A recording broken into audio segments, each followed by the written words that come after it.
সকালে বৃষ্টি ভেজা চেম্বুক পাহাড়, এখন মেঘ।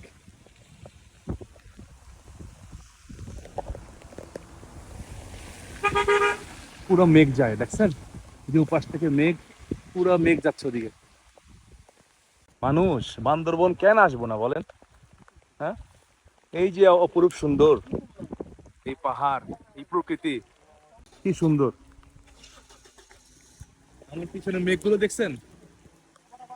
চমৎকার না? এগুলো দেখার জন্যই বান্দরবন আসে। চমৎকার চমৎকার।